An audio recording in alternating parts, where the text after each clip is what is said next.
Hello बच्चों, कैसे हो?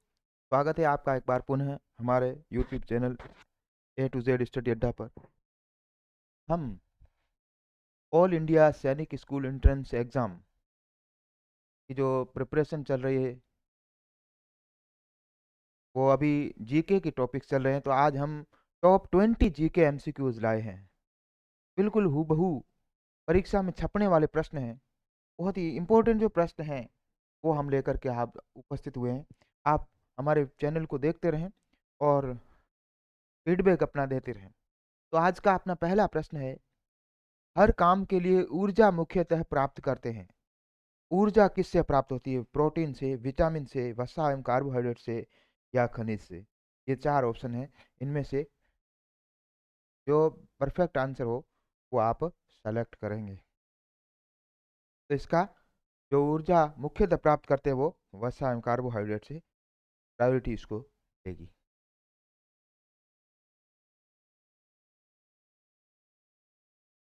दूसरा प्रश्न है, मैदानी क्षेत्रों में रहने वाले बच्चों के लिए पर्वतों पर चलना कठिन होगा। जो बच्चे मैदानी क्षेत्रों में हैं, समतल में रहते हैं, उनको पर्वतों पर चलना कठिन होगा, क्योंकि ये ऑप्शन नीचे आ गए थे।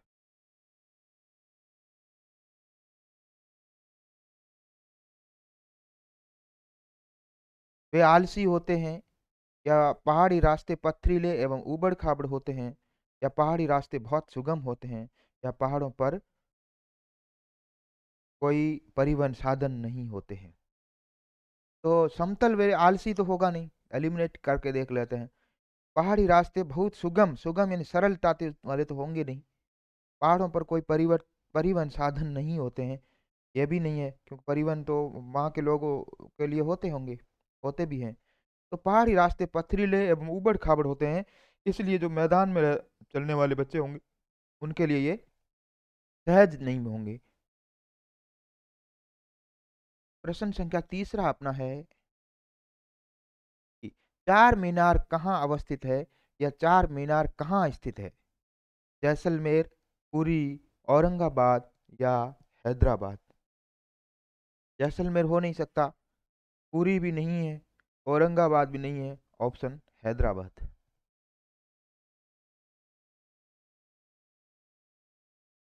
पृथ्वी सूर्य की परिक्रमा कितने दिन में पूर्ण करती है? यानी सूर्य के चारों ओर जो पृथ्वी घूमती है वो कितने दिनों में चक्कर पूरा करती है? 365 दिन। 365% यहाँ है, जबकि ये 365 सही 1/4 दिन है। टाइपिंग, कंप्यूटर टाइपिंग मिस्टेक हुआ है। या 365 से 1/2 दिन, या 365 दिन, परसेंट नहीं। तो इसका सही आंसर जो है वो है ऑप्शन बी, 365 सही 1/4 दिन वाला जो ये सेकंड ऑप्शन है सही है। अगला प्रश्न है पांचवा, प्रसिद्ध रचना the man eater of Malgudi के रचनाकार कौन है? The man eater of Malgudi के रचनाकार कौन है, यानी इस कृति को किसने लिखा है? रविंद्रनाथ टैगोर, आर के नारायणन, रस्किन बॉन्ड या जीवी देसानी? तो ये एक उपन्यास है ना, और इसको लिखा है आर के नारायणन ने। अगला भी प्रश्न इंपॉर्टेंट है, खूंटी है, यानी खूंटी क्या है? मिट्टी खोदने का एक औजार है क्या? मवेशियों को बांधने के लिए लोहे का खंभा, भोजन पकाने हेतु मिट्टी का बर्तन, या एक वाद्य तत्व? बजाने वाला तो तार से होता है, वो तो ये है नहीं, है ना। भोजन पकाने का बर्तन भी नहीं है, मिट्टी खोदने का औजार भी नहीं है, मवेशियों को बांधने के लिए लोहे का खंभा या कोई भी किसी प्रकार का खंभा, लकड़ी का खंभा भी, तो उसको अपन खूंटी बोल सकते हैं, या खूंटा भी बोल लेते हैं।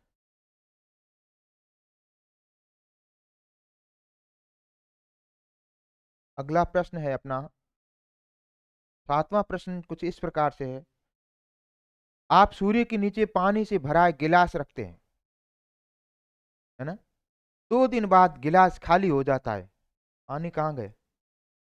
2 दिन तक अपन ने गिलास रख दिया और 2 दिन बाद आकर के देखा तो वो पानी में था ही नहीं, गिलास खाली था। क्या वह वाष्पीकृत हो गया? क्या वह संघनित हो गया? या वह जम गया? या वह नाइट्रोजन में परिवर्तित हो गया? पानी कहाँ गया भाई? क्या ये पानी वाष्पीकृत हो गया? ज्यादा धूप पड़ती है तो पानी वाष्पीकृत हो जाता है।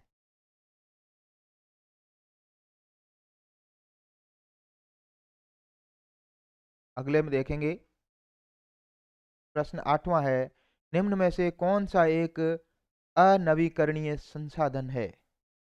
अनवीनीकरणीय, नवीनीकरणीय यानी इसको रिन्यू बोल सकते हैं, रिन्यूएबल यानी वापस उसको अपन यूज कर सकते हैं। वो पेट्रोल है या वायु है या बायोगैस है या सौर ऊर्जा है। मतलब तीन तो है नवीकरणीय और एक अनवीकरणीय जिसको अपन रीयूज नहीं कर सकते, दोबारा यूज 2 बार नहीं कर सकते। वही कुछ ऐसा प्रश्न पूछा है, अनवीनीकरणीय। क्या पूछा है? अनवीनीकरणीय।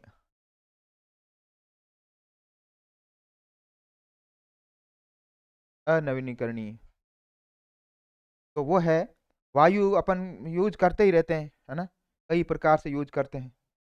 बायोगैस, बायोगैस का भी यूज हो जाता है। सौर ऊर्जा कई प्रकार से अपन यूज करते हैं। जो पेट्रोल जो है वो रीयूज नहीं होता है। अब है अगला, जम्मू कश्मीर में यखनी से क्या तात्पर्य है? यखनी, है ना, ये इस प्रकार से पूछा है, जम्मू कश्मीर में यखनी से क्या तात्पर्य है? क्या यह एक मांसाहारी व्यंजन है, या एक सांस्कृतिक पर्व है, या लोक नृत्य है, या गीत है? यहाँ फोर्थ ऑप्शन ये होगा ना, लोक नृत्य है, सांस्कृतिक, पुरुष या पुरुषों द्वारा सिर पर पहना जाने वाला कपड़ा है, क्या है ये? है ना, तो यखनी जो है वो एक मांसाहारी व्यंजन है। क्या है? मांसाहारी व्यंजन है, जिसमें मीट के साथ दही मिला करके एक लजीज जो व्यंजन तैयार किया जाता है, वही यखनी होता है। अगला है, लार्वा आयु में टेडपोल किस पशु से संबंधित है? टेडपोल जो है वो क्या कुत्ता की से है, बाघ की प्रजाति से है, मेंढक से है, या बकरी से है? टेडपोल, है ना, ये टेडपोल क्या है भाई? टेडपोल जो है वो एक छोटा मेंढक को अपन बोल सकते हैं, छोटे मेंढक को, है ना, है ना, और ये पानी में अंदर रहता है जब तक बड़ा नहीं होता है। क्या है? पानी में ही रहता है और गलफड़ों से सांस लेता है, और जब ये बड़ा हो जाता है तब फिर जमीन और पानी दोनों में रहने लग जाता है। तो इसका सही आंसर है ये मेंढक प्रजाति या मेंढक पशु से संबंधित है। अगला है, अगला भी अच्छा सवाल है, चील, गरुड़ एवं गिद्ध जैसे पक्षी कितनी दूरी से देख सकते हैं? चील, गरुड़ एवं गिद्ध जैसे पक्षी कितनी दूरी से देख सकते हैं? तो सामान्यतः जो मनुष्य है, मानव, मानव है, वो 2 मीटर, हाँ, 2 मीटर की दूरी तक देख सकता है। लेकिन ये जो तीनों है पक्षी, ये ये जो तीनों है ना, गिद्ध, गरुड़ एवं चील, ये है जो ये 8 मीटर की दूरी तक देख सकते हैं। मीटर की 8 मीटर की दूरी तक देख सकते हैं। चलिए विकल्प में, विकल्प सी में 8 मीटर। अगला आ जाते हैं, उल्टी दस्त की स्थिति में किसी व्यक्ति को कौन सा घोल दिया जाता है? ओआरएस का घोल, जो पुड़ी होती है अपन लाते हैं मेडिकल से, या फिर क्या इसमें क्या दिया है, मिल्क शेक, फलों का रस, नींबू पानी, या नमक एवं चीनी? तो वो जो होता है नमक एवं चीनी, वो वाला होता है, उसको ही ओआरएस का घोल बोल दो। वो उल्टी और दस्त की स्थिति में दिया जाता है।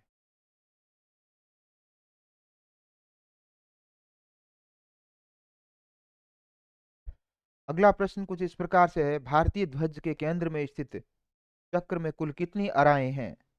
अराएं, यहाँ पर एक शब्द दे दिया है, अराएं, या इसको तीलियां बोल सकते हैं,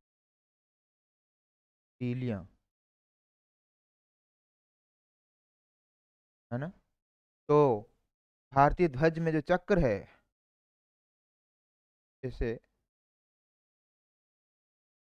है ना, उसमें ये कितनी तीलियां हैं ये,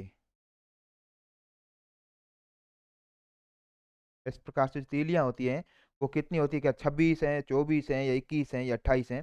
तो ये 24 तीलियां होती हैं, जो 24 घंटे दिन और रात का प्रतीक है, कि दिन और रात मेहनत करते रहो। अगला प्रश्न जो है, रामायण के रचयिता कौन है? भाई रामायण को किसने लिखा है? ये टॉपिक अपन थ्योरी वाले करा चुके हैं, उसमें ये आए हुए हैं। क्या वाल्मीकि है, वेद व्यास है, कालिदास है, या ज्ञानेश्वर है? तो महर्षि वाल्मीकि का आंसर जाएगा। अगला प्रश्न दिया है, मृदा, मृदा का सबसे अच्छा मित्र कौन है? मृदा यानी मिट्टी, और इसका मित्र कौन है, ये पूछा है। पक्षी है, केंचुए हैं, कीट है, या सांप है? इन चार में से कौन है? तो इसके है केंचुआ। क्या है? केंचुए या केंचुआ। मृदा या मिट्टी का सबसे अच्छा मित्र केंचुआ, या इसको किसान का मित्र भी बोला जाता है ना। किसान का मित्र भी कई प्रश्नों में आ जाता है, तो भी वो केंचुआ ही होगा।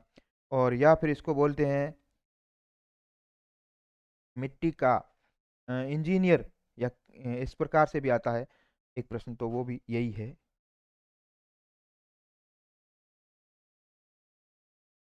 अगला प्रश्न जो है,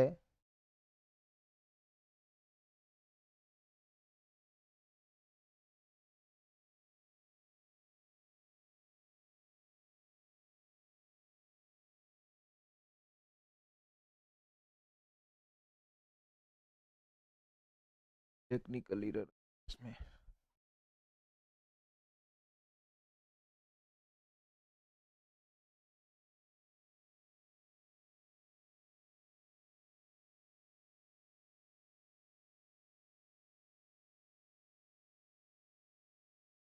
बढ़ जा रहे,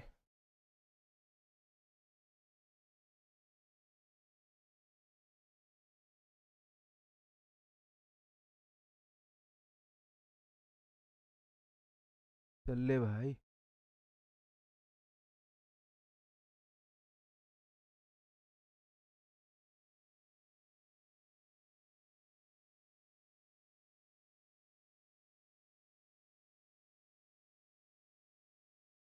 हाँ, अब है, पांडवों में से सबसे बड़े भाई का नाम क्या है?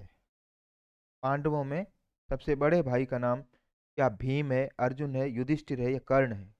तो पांडव जो थे, उनमें सबसे बड़ा भाई कौन था? युधिष्ठिर। अगला है, बिहू नृत्य का संबंध किस राज्य से है? असम, गुजरात, बिहार, पंजाब? बिहू जो है वो असम का नृत्य है।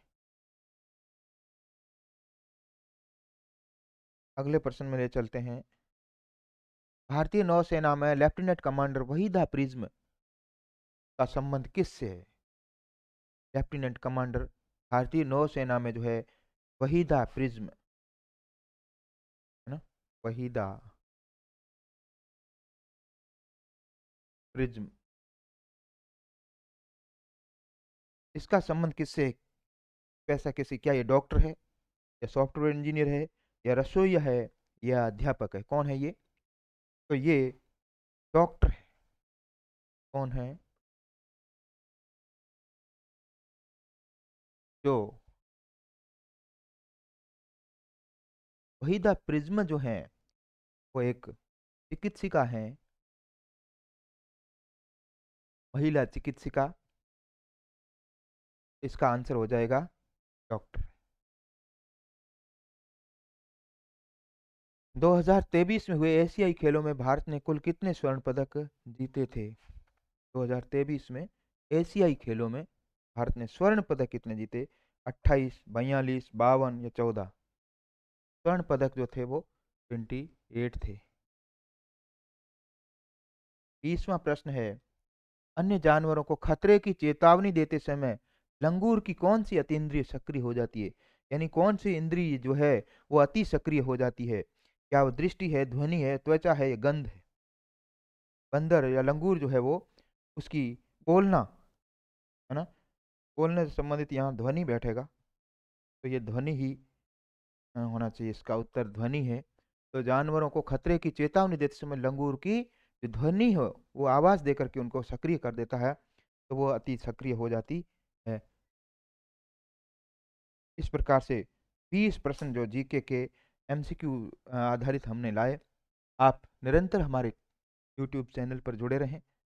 आपको मैथ्स के और जीके के अभी टॉपिक्स चला रहे हैं, आप देखते रहें और लाइक कमेंट अवश्य करें, शेयर एंड सपोर्ट करें। Thank you. मिलेंगे अगले टॉपिक के साथ। जय हिंद।